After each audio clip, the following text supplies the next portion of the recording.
Blake Lively is finally on her knees after Taylor showed the world her real face. Taylor knows exactly who Blake is behind the glam, and she's done being dragged into that scandal circus. Now the judge isn't buying any of Blake's drama. No mercy, no favors. He's absolutely done. Blake freaking Lively. The same woman who once walked around like the CEO of Good Vibes and overpriced floral dresses is now crying legal tears after Taylor Swift's team just lit a match under her entire fake empire. And here's the best part. Taylor didn't even have to raise her voice. She didn't tweet. She didn't post a single lyric. She just let her lawyers play chess while Blake was still trying to learn how to move her pawns. What flipped everything was that genius move involving the subpoena. Blake thought Taylor would panic when she got dragged into this mess. But no, Taylor's camp went full mastermind mode.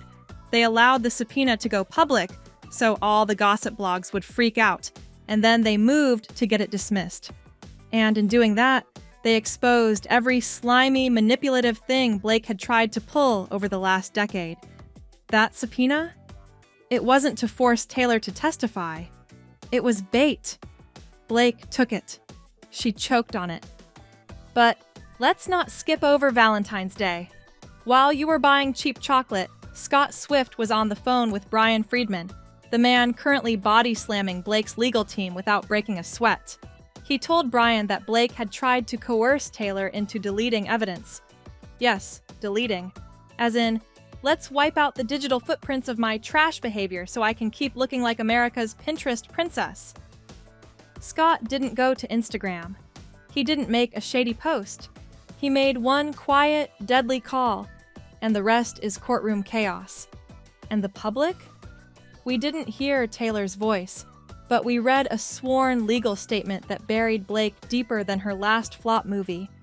No vague tweets, no statements through reps, just black and white truth, a document, under oath. The thing Blake's team can't twist with a scented Instagram caption. Let's talk about the judge for a second, because even they weren't ready for this level of deception. One minute Blake's lawyers are selling sob stories to the press, and the next, the judge is reportedly demanding answers about her attempts to twist the legal system and the media like it's just another Vogue photo shoot. Her legal team? Falling apart faster than her Sephora brand deal. They can't spin this anymore. Not with sworn affidavits flying around like confetti at a failed PR party. And now, we arrive at my favorite chapter of this whole saga. Blake Lively, media darling turned digital dumpster fire in under 10 days. The speed at which her narrative flipped is honestly poetic. You blink, and suddenly she's not the charming best friend in a rom-com. She's the manipulative mastermind behind a court-documented blackmail attempt. But wait, People magazine really tried it. They actually tried to sell the world a story that the subpoena being dropped was a win for Blake. Like she beat the system. Like she came out victorious. Nice try. Literally no one with an internet connection or a functioning brain bought that mess. It was like watching someone try to sell bottled water in a hurricane. Absolutely useless and embarrassingly tone-deaf. Then Harper's Bazaar came through with what might be the worst-timed puff piece in celebrity PR history. A whole spread about Blake's new perfume, yes, her perfume, dropped while she was being accused of celebrity extortion in federal court. It was like watching someone set up a lemonade stand in front of a burning building. Blake's team really said, "Ignore the court documents. Smell this mist." Girl, the only thing you're selling right now is desperation. And the exploitation? It gets nastier. She literally tagged Taylor in "It Ends With Us" promotions, as if dragging her name into the middle of a lawsuit was just another way to boost your movie's box office. She used Taylor's fame like it was a PR blanket, until it caught fire and now she's crying that it's too hot. Please, let's not forget how the New York Times played its part in this little illusion. Blake spun herself as the wounded bird, the misunderstood woman taking a stand, and the Times lapped it up like it was the next Watergate. Meanwhile, Taylor kept her mouth shut and let the legal system drop every single receipt. Blake didn't just lose the media. She handed them the gun, loaded it, and pointed it at her own head. And Forbes? Bless them, they tried to defend her too, called the whole thing clickbait, said it was a case of misogyny, that people were just piling on because she's a woman. No, people are piling on because she's Blake Lively, the same woman who allegedly tried to blackmail her best friend and is now pushing a perfume in the middle of her own credibility implosion. That's not misogyny. That's just karma showing up with receipts and a megaphone. But you know what's really killing me? The silence. All those media outlets that once called her elegant, relatable, grounded, gone. They're ghosting her harder than Ryan Reynolds right now. The redemption arc is off the table. And you know why? Because nobody wants to be the last one standing next to the girl who's got a court-documented blackmail attempt on her resume. She thought she could control the narrative. She thought her Instagram captions and pastel filters would protect her. She thought the press would always be there to give her a soft landing. But here's the plot twist, Blake. Even your own headlines are being written by people who can't stand you anymore. The reality is, Blake Lively is no longer the woman Hollywood once loved. She's a walking cautionary tale. She tried to use the media like a mirror and ended up smashing it with her own reflection. And now, she's standing in the shards, covered in legal exposure, no allies, and definitely no fairy tale ending. You know it's bad when Travis Kelce unfollows you. Or, well, technically he unfollowed Ryan Reynolds, but we all know that was a digital slap aimed straight at Blake Lively's frozen smile. Because in Hollywood, an unfollow isn't just a click. It's a statement. It's a middle finger in high resolution. And Travis, Mr. Super Bowl, Mr. Taylor Swift's arm candy-turned icon, basically told Blake and Ryan, "You're not sitting with us anymore." And then the silence hit. Selena Gomez, Gigi Hadid, Sophie Turner, all gone. Not a like, not a comment, not even a pity emoji. Blake went from being tagged in every girl dinner post to being ghosted harder than a LinkedIn recruiter. These women didn't even bother with a soft fade. They shut the door, locked it, and probably blocked her for good measure. For a woman who once treated Instagram like her personal runway, watching her own friends dip out is, well, deliciously tragic. And let's not forget the subtle flex from John Krasinski. Yep, Jim from The Office. He didn't issue a statement. He didn't post a meme. He just hit that unfollow button and dipped. This guy was once a close friend. He and Emily Blunt used to be couple goals alongside Blake and Ryan. And now, he's pretending she doesn't exist, which, frankly, is what she deserves after dragging an entire social circle into a legal wildfire just to avoid personal accountability. But here's the part that really makes this a cinematic masterpiece. Even Ryan Reynolds has gone mute. Not even a passive-aggressive tweet. Not a sarcastic Instagram post. Nothing. And for a guy who basically communicates only in jokes and hashtags, his silence is deafening. Hollywood insiders are whispering what we've all been thinking, that Ryan might actually be looking for the emergency exit. Divorce? Maybe. Public separation? Highly possible. Either way, he clearly wants out of the Blake Lively blackmail saga, TM, before it destroys what's left of his likable brand. Because Hollywood is nothing if not a game of alliances. And guess what, Blake? You just got voted off the island. Hard. The tribe has spoken. Your torch has been snuffed. You tried to play social queen bee and ended up in exile. Blake didn't just lose Taylor. She lost everyone. The group chat is gone. The brunch invites? Canceled. All she has now is her mist, her mirrors, and a whole lot of echo. And right at the center of this absolute carnage, Brian Friedman. The man, the myth, the legal assassin. His affidavit didn't just expose Blake's blackmail scheme. It dismantled her entire Hollywood facade brick by brick. He walked into that courtroom, dropped the mic, and left her PR team scrambling to glue her reputation back together with Pinterest quotes and overpriced blush tones. Let's get one thing straight. Brian didn't write a statement. He dropped a nuke. He exposed the blackmail, the threats, the manipulation, all of it. It wasn't dramatic. It wasn't theatrical. It was just clean, lethal, and legally bulletproof. While Blake was trying to cry on command for People magazine, Brian was calmly rearranging her life in a federal filing, and he made it look effortless. Legal analysts, actual lawyers who deal with real problems, are calling it one of the most brutal celebrity takedowns in years. Years! That's how bad this was. Blake thought she could spin this into a misunderstood starlet moment. But Brian took her fantasy, folded it, and filed it under public disaster. What makes it worse is how Blake tried to use Taylor's image, again, to paint herself as a poor little celebrity being misunderstood by the big bad legal system. She tried to weaponize Taylor's silence, hoping it would look like loyalty. But Brian turned it all around and burned her with surgical precision. Taylor didn't say a word. Brian said it for her, and better.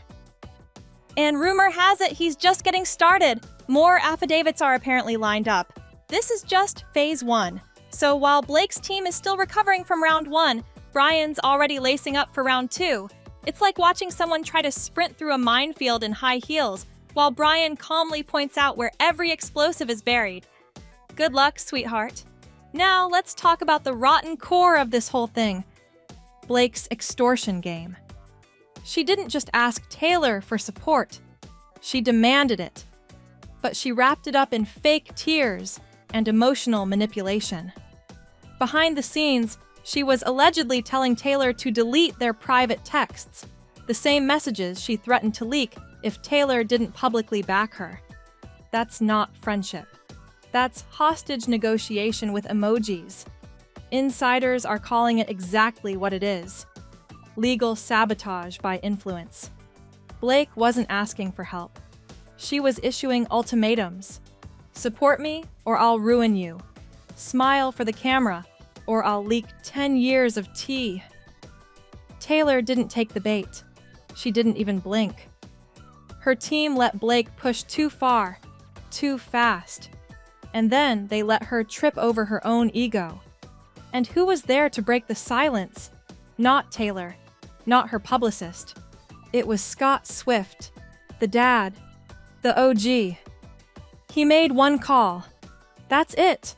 No public rant, no messy subtweets, just a quiet phone call that blew the lid off a 10-year manipulation campaign. Scott didn't need a stage. He didn't need applause. He just needed the truth to land in the right inbox. And it did. And the judge? The judge is reportedly done with the drama. Blake's defense has been called legally unstable. That's actual court language, not gossip. You know how bad it has to be for a federal judge to tell your team they need to restructure the case halfway through? That's not a red flag. That's a full stadium wave of legal embarrassment. Blake thought she could hide behind legal jargon and Instagram filters. She thought she could smirk her way through court and dazzle the judge with red carpet flashbacks. Instead, her legal team is now scrambling like they're stuck in a group project they forgot was due today. The foundation she built with fake charm and forced loyalty? It's crumbling. Fast. Blake didn't want justice. She wanted a shield, a human one. And she thought Taylor would play along, but Taylor brought a sword, and now Blake's standing in a courtroom, alone, while the people she tried to control walk away without even looking back. Remember when Blake Lively was Hollywood's golden girl? The cool mom, the witty wife, the red carpet darling who made even a boring beige dress look like royalty? Yeah, neither does the industry now. The same executives who once lined up to throw her brand deals and vanity projects are suddenly whispering one word behind closed doors: unhireable. That's not gossip. That's career CPR failing in real time. Studio heads have already pulled the emergency brake. Projects with her name attached are being re-evaluated, which in industry code means we're ghosting this like a bad Tinder date. And let's talk about It Ends With Us, which at this point may never begin. The film went from being hyped as a major release to being quietly labeled DOA, as in dead on arrival, as in audiences aren't showing up, and neither is sympathy. And yet, here comes Blake, trying to pretend it's all fine on Instagram, the performative Instagram stories. You know the ones. Posing with B-list actors, reposting awkward memes, acting like she's still the queen bee of some inner Hollywood hive. It's giving, I swear I still have friends energy. Fans aren't fooled. Even her once devoted followers are openly mocking the sad attempt at damage control. And honestly, she deserves every comment dragging her for it. But let's not forget her most tone-deaf move of all, trying to push a perfume line while facing federal-level reputation collapse. You'd think someone accused of emotional blackmail would go into hiding, not try to sell you her scent. PR analysts are calling it one of the most catastrophic brand decisions of the year. Selling mist while you're caught mistreating your best friend? That's not just bad timing, that's elite-level delusion. She launched a fragrance while her character was literally rotting in court filings. And all the while, Taylor Swift and Travis Kelce have said nothing. Not one tweet, not one lyric, just pure, cold, calculated silence. And somehow, that silence screams louder than any PR apology Blake could possibly deliver. Swifties aren't playing anymore. The gloves are off. Blake isn't facing trolls. She's facing a fandom with a memory like steel and a fan base big enough to tank box office numbers just for spite. Meanwhile, what's going on with Ryan Reynolds? He's dead silent.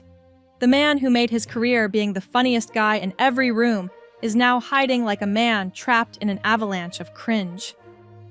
Not a joke, not a story, not even a witty comment under Hugh Jackman's posts. Nothing. It's like he vanished, and we all know exactly why. Because Ryan Reynolds is too savvy to crack jokes when his entire brand is hanging by a thread, and that thread is married to Blake Lively. Insiders say he's livid. Furious, actually. Furious that Blake pulled him into this legal circus. Furious that she tried to play the couple power card and ended up lighting both of their reputations on fire. And you know what the whispers are saying? That Ryan's planning to legally distance himself from Blake's PR team. You heard that right. Legal distancing, not just personal embarrassment, actual business fallout. And let's talk about Swift's inner circle. Ryan was in it. He was invited to the dinner parties, the holiday hangouts, the private concert moments. But now, cut out completely. Removed like expired dairy from the fridge. If you're on the outs with Taylor and Travis, you're on the outs with the entire Hollywood algorithm. It's like being blacklisted without the official paperwork. Even his endorsements are reportedly under the microscope. You can't sell funny gin commercials when your spouse is being investigated for alleged celebrity extortion. That quirky power couple branding? Dead. Their reputation was once their biggest asset. Now it's Blake's biggest liability. Close friends are whispering that Ryan's calling this a total collapse of their social currency. Basically, she tanked their brand. And if you listen closely, the divorce sirens are getting louder. For a guy whose appeal rests entirely on being likable, being married to the villain isn't just awkward, it's fatal. And now, here we are. The final act of the slowest, messiest celebrity downfall we've seen in years. The judge is angry, reportedly fed up. Her own lawyer bailed like they just realized they were defending a PR grenade. Hollywood? Ghosted her. Former best friends? Gone. Media? Laughing. Blake Lively isn't just falling. She's free-falling without a parachute, and everyone's just watching from a distance like, yep, she earned it. Brian Friedman, he's still out here winning.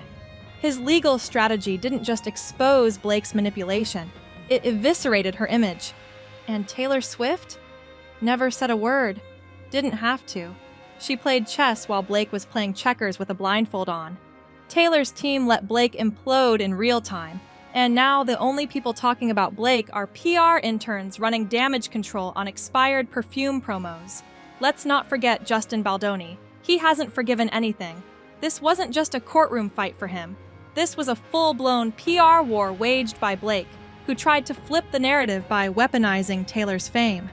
But the receipts, the affidavits, the leaked texts, they're all there. Justin didn't have to play dirty. Blake did it all for him. And now, Justin's walking away clean, while Blake's career is getting cremated on TikTok. And the fans, the people who once adored Blake, they're not buying the victim act anymore. Even the media, the ones who once praised her as this elegant fashion icon, have started cracking jokes. Articles are turning from flattery to satire.